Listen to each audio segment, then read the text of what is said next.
भी स्वास्थ्य योजना। महोदय, मैं मानता हूं कि ऐसी योजना हमने सुनी नहीं थी, ना इसकी कल्पना की थी। ये जो योजना है इसका हर क्षेत्र में स्वागत किया जा रहा है और प्रदेश भी इसको लागू करने की सोच रहे हैं। तो मैं हमारी सरकार को धन्यवाद देना चाहूँगा कि उन्होंने एक गरीब से गरीब परिवार को भी 10 लाख रुपए की लाभकारी योजना इलाज के लिए उपलब्ध कराई है। इसके लिए सरकार बधाई के पात्र है। इसी तरह शिक्षा के क्षेत्र में महोदय जो सरकारी इंग्लिश मीडियम स्कूलें खोली गई हैं, मैं मानता हूं शिक्षा के रास्ते से जो गुणवत्ता प्रदान की गई है उससे हमारे ग्रामीण गरीब क्षेत्रों में लाभ मिलेगा और हमारे ग्रामीण और गरीब क्षेत्रों के जो नौजवान हैं, बच्चियां हैं, उनको अपने भविष्य संवारने में बहुत अच्छा ये कदम उठाया गया। एक अन्य योजना महोदय जिसका बहुत ज़्यादा स्वागत किया गया है, जिसकी मांग बहुत बढ़ रही है, इंदिरा रसोई योजना। महोदय बहुत ही अच्छी योजना है।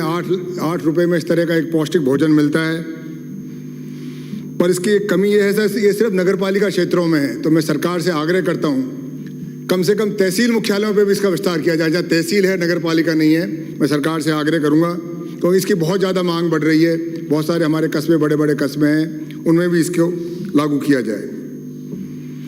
इसी तरह महोदय जनता क्लिनिक, जो सरकार ने जनता क्लिनिक का योजना दी है, मैंने खुद कुछ ही दिन पहले हमारे उनियारा शहर में इसका शुभारंभ करवाया था। इतना अच्छा रिस्पांस मिला है और इसकी भी मांग ये है, चूंकि सिर्फ नगर पालिका क्षेत्रों के लिए है, मैं सरकार से आग्रह करूंगा जो बड़े बड़े कस्बे हैं, चाहे 10,000 के ऊपर की आबादी है, उसमें भी एक इसकी इजाज़त दी जाए ताकि जहां हमारी जनता को सस्ता और सुलभ इलाज मिल सके। मैं सरकार को बधाई देना चाहूँगा जो कोरोना के दौरान सरकार ने व्यवस्था करी थी। राजस्थान का एक उदाहरण ऐसा था जिसमें किसी गरीब को या किसी भी रोगी को बिना इलाज के या बिना भोजन के नहीं जाना पड़ा और उसकी सब जगह सर्वत्र इसकी तारीफ हो रही है। मैं इसके लिए सरकार को धन्यवाद देना चाहूँगा। महोदय इसके साथ साथ मेरे कुछ सुझाव हैं। मेरे विधानसभा क्षेत्र के संबंध में, जैसे बजट 2022-23 में मेरे विधानसभा क्षेत्र देवली उनियारा में कृषि विज्ञान केंद्र खोलने की घोषणा की गई थी। महोदय आज तक ना तो उसके लिए भूमि आवंटित हुई है और ना ही किसी प्रकार की प्रशासनिक एवं वित्तीय स्वीकृति जारी की गई है। मैं सरकार से आग्रह करूंगा कृपया इस बजट घोषणा को लागू करवाने का प्रयास करें।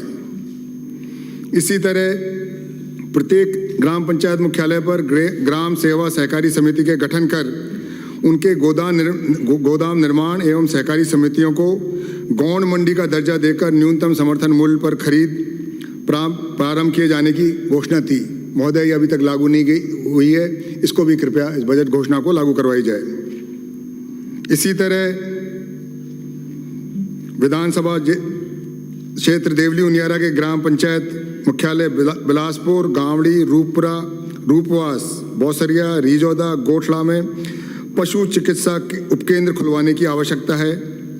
मैं सरकार से आग्रह करूंगा कि यहाँ अतिशीघ्र पशु चिकित्सा उपकेंद्र खोलने की व्यवस्था करवाएं।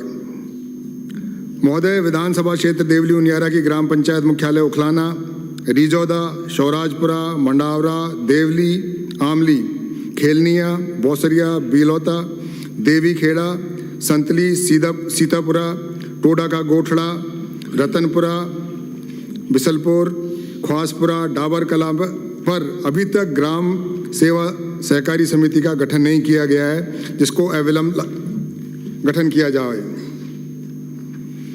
सर ऊर्जा के क्षेत्र में गत बजट में मेरे विधानसभा क्षेत्र के श्यावता ग्राम में 33 kV GSS खोलने की घोषणा की गई थी, परंतु आज तक उक्त GSS का कार्य प्रारंभ नहीं किया गया है। मैं सरकार से आग्रह करूंगा बजट घोषणा को लागू करवाया जाए।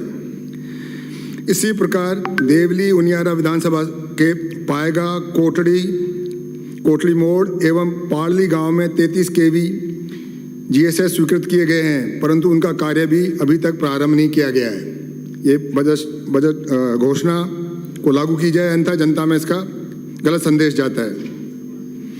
बिजली विभाग के सहायक अभियंता कार्यालय उनियारा के अधीन लगभग 40,000 बिजली कनेक्शन है, अतः अलीगढ़ में नवीन सहायक अभियंता कार्यालय खोला जाना अति आवश्यक है, क्योंकि अन्य विधानसभा क्षेत्रों में 15-15, 16-16, 17-17 हज़ार कनेक्शनों पे 2-2 कनेक्शन है, मेरे 40,000 कनेक्शन पे एक ही है, तो इसमें दूसरा एक खोला जाना आवश्यक है।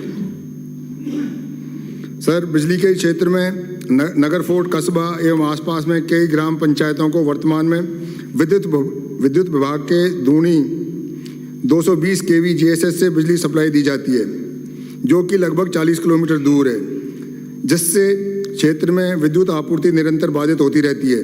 अतः यहाँ 132 kV GSS खोला जाना अति आवश्यक है और इसके प्रस्ताव राज्य सरकार के पास, बिजली विभाग के पास विचाराधीन है। सर, शिक्षा के क्षेत्र में गत बजट में प्रत्येक ग्राम पंचायत मुख्यालय पर उच्च माध्यमिक विद्यालय खोलने की घोषणा के बावजूद देवली उनियारा विधानसभा क्षेत्र के ग्राम पंचायत मुख्यालय रिजौदा पर विद्यालय नहीं खोला गया है। तो नीतिगत फैसला है, अगर वहाँ पंचायत मुख्यालय है तो वहाँ खोला जाना चाहिए और सरकार से मैं आशा करता हूँ कि अपने जवाब में इसकी घोषणा करेंगे। सर, इसी प्रकार 5,000 से ज़्यादा आबादी वाले ग्रामों में महात्मा गांधी इंग्लिश मीडियम विद्यालय खोलने की घोषणा की गई थी। इसके बावजूद भी मेरे विधानसभा क्षेत्र देवली उनियारा में के कस्बा घाट, राजमहल, सोप, फूलता, थावला, नगर फोर्ट, आवा, ककोड़, पचाला, चोरू, धुआंकला में अब तक महात्मा गांधी मॉडर्न स्कूल नहीं खोले गए, जिनकी आबादी 5,000 से कहीं ज़्यादा है। तो ये नीतिगत फैसला है, तो नीतिगत फैसले को नीतिगत तरीके से लागू किया जाए, इसमें कोई पक्षपात नहीं होना चाहिए। देवली उनियारा विधानसभा के तहसील मुख्यालय नगर फोर्ट एवं उप तहसील मुख्यालय बनेठा व नासरदा में राजकीय महाविद्यालय खोलने की आवश्यकता है। महोदय, आजकल गरीबों क्षेत्र में, ग्रामीण क्षेत्र में शिक्षा के प्रति लगाव बढ़ता जा रहा है। हर किसान हो, मजदूर हो, चाहता है उसके बच्चे और बच्ची पढ़ें, पर जब स्कूल और कॉलेज ही नहीं है तो पढ़ेंगे कहाँ? वो इनके पास इतनी क्षमता नहीं है, इतनी आर्थिक स्थिति नहीं है कि वो यहाँ से 50 किलोमीटर दूर भेज सकें। इसलिए मेरे तीनों ये शहरों में जो तहसील मुख्यालय हैं, नगर फोर्ट, बनेठा एवं नासरदा में, मैं सरकार से मांग करता हूँ कि अतिशीघ्र राजकीय महाविद्यालय खोलने की कृपा करें।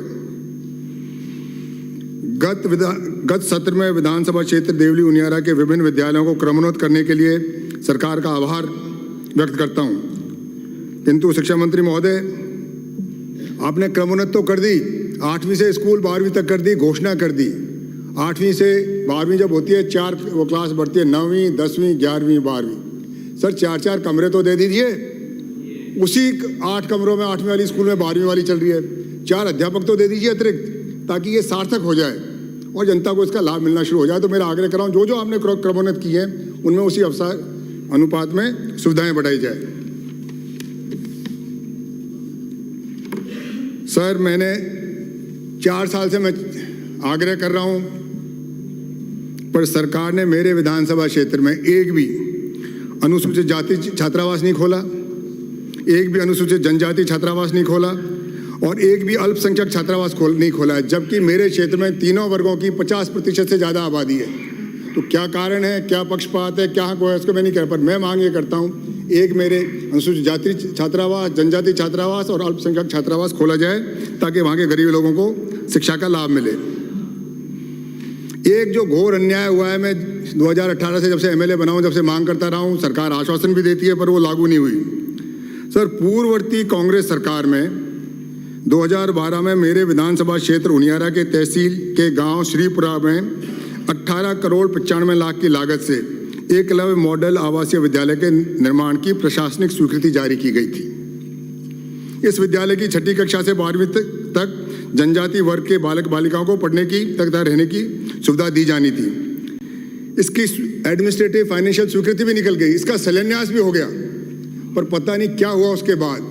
वो स्कूल वहाँ नहीं बनी और मुझे पता लगाया गया, उसको उदयपुर डिवीजन ले गए। मैं किसी डिवीजन के खिलाफ नहीं, किसी वर्ग के खिलाफ नहीं, पर जो चीज़ जहाँ के लिए स्वीकृत है, जहाँ बजट आ गया, जहाँ शिलान्यास हो गया, उसको वहाँ नहीं खोलना घोर एक हल्की सोच का वो प्रतीक है। मैं मानता हूँ कि हमारी क्षेत्रीय जनता के साथ न्याय किया जाए।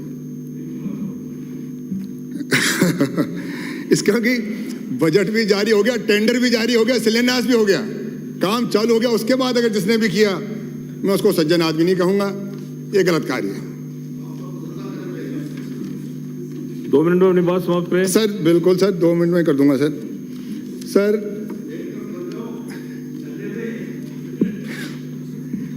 एक हमारी सरकार की जो पॉलिसी है, जो राज्यपाल महोदय ने अपने भाषण में जिक्र किया था, 0 टॉलरेंस फॉर करप्शन, भ्रष्टाचार के लिए कोई स्थान नहीं। मैं इसका स्वागत करता हूं। पर एक उदाहरण सर मेरे सामने आया है, कृपया शांत रहें, शांत रहें। एक उदाहरण मेरे सामने आया है। मेरे पास एक आदेश है, अगर आप कहें तो मैं इसको टेबल कर दूं। ये आदेश है 19 अक्टूबर 2022 का, पीडब्ल्यूडी के चीफ इंजीनियर द्वारा दस्तखत शुदा है। उसने एक अधिकारी का कार्य सड़क निर्माण में घटिया स्तर का पाया और उसके खिलाफ उन्होंने उसको एपीओ कर दिया और जांच शुरू कर दी। अब 2 महीने बाद पता नहीं क्या हृदय परिवर्तन होता है मंत्री महोदय का, किसका, उसको उसी मेरी विधानसभा से हटाया, उसको फिर वहीं लगा दिया 2 महीने बाद। अब कैसे तो जांच होगी। मैंने अधिकारी से बात करी, चीफ इंजीनियर से, मैं महोदय ये क्या कर रहे हो, कि साहब मैंने मेरा काम था जो कर दिया, मंत्री महोदय जाने। तो ये चीज जीरो टॉलरेंस के सरकार की नीति के खिलाफ है। जब तक वो जांच पूरी नहीं हो उस अधिकारी को वहां लगाना न्यायोचित नहीं है। इसी तरह महोदय गवर्नर महोदय ने कहा था कि हमारी सरकार ने अत्याचार रोकने के लिए, मुकदमों के फ्री रजिस्ट्रेशन के लिए एक नई नीति लाए हैं कि कोई भी मुकदमा कहीं कभी भी दर्ज करवा सकता है। ये नीति शुरू से ही थी, जब से आईपीसी सीआरपीसी लागू हुई है इस देश में थी, कोई मुकदमा कहीं दर्ज करवा सकता है। पर मैं मेरी खुद की बताता हूं, मुझे एक मुकदमा दर्ज करवाने के लिए 10 दिन तक आंदोलन करना पड़ा। अगर एमएलए को ये करना पड़ा तो एक आम आदमी की पीड़ा समझ सकता हूं। कृपया शांत रहें। और उसके बाद क्या हुआ सर, उसके बाद ना तो जिस अधिकारी ने मुकदमा दर्ज नहीं किया उसके खिलाफ कोई कार्रवाई की गई। मुकदमा मेरे 10 दिन के आंदोलन के बाद दर्ज कर लिया, उस मुकदमे में एफआईआर दे दी गई। समाप्त तो करें। ना तो उस मुकदमे को आपने कोई न्याय किया उसके साथ, और ना जो दोषी अधिकारी है उसके खिलाफ कार्रवाई की गई। तो मैं मानता हूं ये कुछ अफसरशाही जो हावी हो रही है, अफसरों के कारण सरकार, हमारी कल्याणकारी सरकार बदनाम हो रही है। इस अफसरशाही से हमको काबू में रखना चाहिए। और मैं पुनः सरकार का धन्यवाद देना चाहता हूं कि सरकार ने जो कल्याणकारी योजनाएं लाई हैं, जो गवर्नर साहब ने कहा है, उसका स्वागत करता हूं। जय हिंद, जय भारत। श्री नारायण बेनी।